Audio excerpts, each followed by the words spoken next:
বিটিআৰৰ নিৰ্বাচনৰ ইতিমধ্যে কুচকাৱাজ ৰাজ্যখনত আৰম্ভ হৈছে। আমিও মিত্ৰজোঁটৰ অংশীদাৰ ৰাজনৈতিক দল অসম গণ পৰিষদে এই বিটিআৰত পূৰ্বতো আমাৰ এটা ভাল সাংগঠনিক শক্তি আছিলে। সেই সকলোবিলাক বিবেচনা কৰি দলৰ কেন্দ্ৰীয় সমিতিয়ে বিটিআৰ নিৰ্বাচনত প্ৰতিদ্বন্দ্বিতা কৰিবৰ কাৰণে ইতিমধ্যে এক প্ৰকাৰ সিদ্ধান্তত উপনীত হৈছে আৰু তাৰ বাবে এখন কেন্দ্ৰীয় পৰ্যায়ত বিটিআৰ নিৰ্বাচন পৰিচালনা সমিতি আৰু এখন কৰ্ণধাৰ সমিতিও গঠন কৰি দিছে। সেই অনুসৰি যোৱাকালি গুৰেশ্বৰত এখন বৈঠক অনুষ্ঠিত হৈ গৈছে আৰু আজি আমি মুদৈবুৰী সমষ্টিত পূৰ্বতে ইয়াৰ পৰা অসম গণ পৰিষদ দলৰ প্ৰাৰ্থী জয়লাভ কৰিছিল। আজি মুদৈবুৰীত আমি দলীয় কৰ্মীসকলৰ লগত নিৰ্বাচন সম্পৰ্কত এটা পৰ্যালোচনা আৰু ভাৱ বিনিময় কৰিবৰ কাৰণে আমি সকলো ইয়াত মিলিত হৈছোঁ আৰু নিশ্চিতভাৱে বিটিআৰত অসম গণ পৰিষদ দলে এইবাৰ আমি প্ৰতিদ্বন্দ্বিতা কৰিম। মুদৈবুৰী সমষ্টিত কি আপোনালোকৰ নিজৰ প্ৰাৰ্থী প্ৰক্ষেপ কৰিব নেকি? স্বাভাৱিকতে আমি তেনে এটা সংকল্প লৈয়ে আজি ইয়াত প্ৰথমলানি বৈঠক অনুষ্ঠিত কৰিছোঁ। ইতিপূৰ্বে অৱশ্যে টংলা বিধানসভা সমষ্টি, ওদালগুৰি জিলা সমিতি বা আমাৰ যি VCDCৰ যি কমিটি আছে তেওঁলোকেও আৰু দলৰ বিভিন্ন মূল সংগঠনটোৱেও যুৱ শক্তিক লৈ মহিলা শক্তিক লৈ আমি তৃণমূল পৰ্যায়ত আলাপ আলোচনা কৰি সাংগঠনিক কাম কাজ আগবঢ়াই নিছোঁ আৰু আজিৰ প্ৰায় আনুষ্ঠানিকতা আৰম্ভ হ'ল।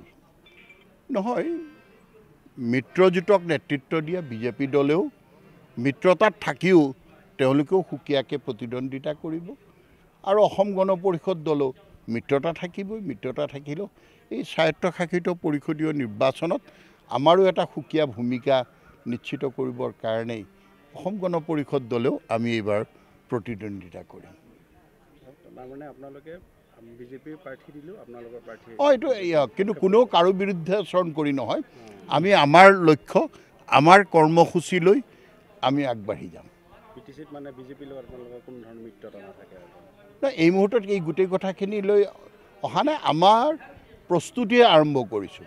দলৰ সন্মানীয় সভাপতি অতুল বৰা ডাঙৰীয়া, কাৰ্যকৰী সভাপতি কেশৱ মহন্ত ডাঙৰীয়াই ভূপেন ৰায় ডাঙৰীয়াক সভাপতি হিচাপে লৈ যি এখন সমিতি গঠন কৰিছে, সেই সমিতিখনে আমি যিকেইটা সমষ্টি অগ্ৰাধিকাৰ ভিত্তিত আমি নিৰ্বাচন কৰি লৈছোঁ আৰু সেই সমষ্টিকেইটাত আমি প্ৰথম পৰ্যায়ত এনেদৰে দলীয় কৰ্মীবিলাকৰ লগত শুভাকাংক্ষীসকলৰ লগত যিসকলক লৈ আমি গোটেই নিৰ্বাচনটোত প্ৰতিদ্বন্দ্বিতা কৰিম তেওঁলোকৰ পৰামৰ্শ আদি ভাৱ বিনিময় কৰিছোঁ।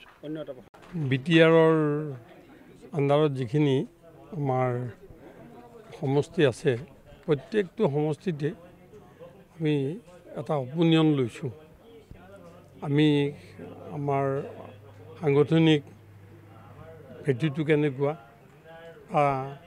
আমি ইলেকশ্যন খেলিম বুলি কেন্দ্ৰীয় কমিটিৰ তৰফৰ পৰা কোৱাতকৈ তেওঁলোকে কওক। সেইকাৰণে আমি ৰাইজৰ পৰা বিশেষকৈ আমাৰ কৰ্মীসকলৰ পৰা একোটা অপিনিয়নৰ ব্যৱস্থা কৰিছোঁ আৰু সেই অপিনিয়নটো আমি লৈ ফুৰিছোঁ। আজিও আমাৰ মুদৈবুৰী সমষ্টি সম্পৰ্কত আমি এই সভাখন পাতিছোঁ।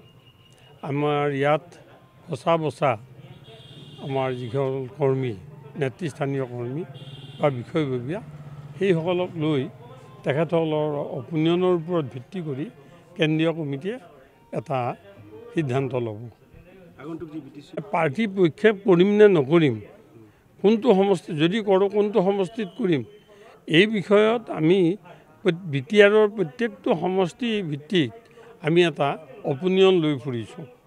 আমাৰ কৰ্মীসকলৰ নেতৃস্থানীয় কৰ্মীসকলৰ আৰু বিষয়ববীয়াসকলৰ আমি মতৰ সাপেক্ষে সিদ্ধান্ত ল'ম। যদি আপোনালোকৰ দলীয় প্ৰাথমিক পৰ্যায়ৰ দলীয় কৰ্মীসকলে বিচাৰে টিকেট, তেতিয়া আমি এইটো কৰিমেই। প্ৰাথমিক ভিত্তিত ধৰক আজিৰ এই সভাখনত আমি এখন প্ৰথম সভা আমি পাতিছোঁ ইয়াত মুদৈবুৰী সমষ্টিত।